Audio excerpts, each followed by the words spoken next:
তিনজন ধানের শীষ আছে এবং আমাদের এক ভাই খেজুর গাছ এখানে আছে, উনিও আন্দোলন সংগ্রামে আমাদের সাথে ছিলেন। আমাদের খেজুর গাছে যে প্রার্থী আছে তাকেও আপনারা দেখে রাখবেন। এই মানুষটিকে সাথে নিয়েও আমরা ইনশাআল্লাহ দেশ গঠনের কাজে হাত দেব। আমার একটি কথা বলতে আমি খুব পছন্দ করি, একটি কথা, যেই কথাটি শহীদ রাষ্ট্রপতি জিয়াউর রহমান পছন্দ করতেন, যেই কথাটি দেশনেত্রী বেগম খালেদা জিয়া পছন্দ করতেন, আমিও ব্যক্তিগতভাবে তাদের সন্তান হিসেবে সেই কথাটি পছন্দ করি। কি সেই কথাটি? করব কাজ, কি ভাই করব কাজ, করব দেশ সবার আগে। হলো না আরো জোরে হতে হবে। করব কাজ সবার আগে বাংলাদেশ। প্রিয় ভাই বোনেরা, আসুন 12 তারিখে আমরা এই দেশ গঠনের কাজ দেই এবং এই দেশ গঠনের জন্য যাদের হাতে আমরা ঝান্ডা তুলে দিয়েছি সেই মানুষগুলো আজ আমার দুই পাশে দাঁড়িয়েছে।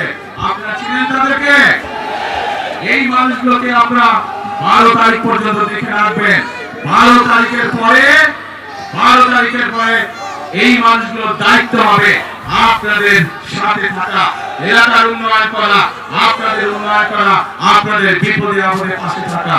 12 তারিখে এদেরকে জয়যুক্ত করে আনবেন ইনশাআল্লাহ এবং 12 তারিখ থেকে পরবর্তী 5 বছর পর্যন্ত এরা প্রত্যেকটা মানুষ সার্বক্ষণিক জনগণের সেবার কাজে রত থাকবে ইনশাআল্লাহ। আর এখানে আমাদের সাথে তিনজন ধানের শীষ আছে এবং আমাদের এক ভাই খেজুর গাছ এখানে আছেন, উনিও আন্দোলন সংগ্রামে আমাদের সাথে ছিলেন। কাজেই আমাদের দায়িত্ব হচ্ছে, একটু আগে যেমন বলেছি, দল মত ধর্ম বর্ণ নির্বিশেষে আমরা একসাথে দেশ করব। ঠিক একইভাবে ধানের শীষের পাশাপাশি আমাদের খেজুর গাছে যে প্রার্থী আছে তাকেও আপনারা দেখে রাখবেন। এই মানুষটিকে সাথে নিয়েও আমরা ইনশাআল্লাহ দেশ গঠনের কাজে হাত দেব।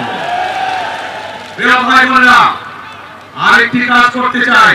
যখন তিস্তা প্রকল্পের কাজ শুরু করব,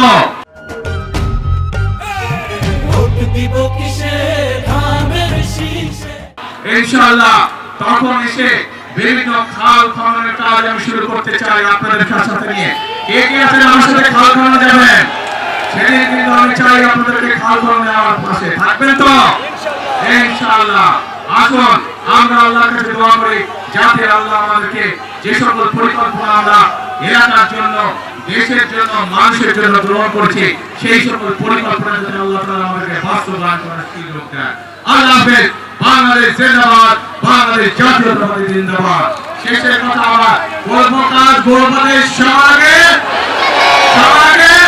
বাংলাদেশ। আসসালামু আলাইকুম।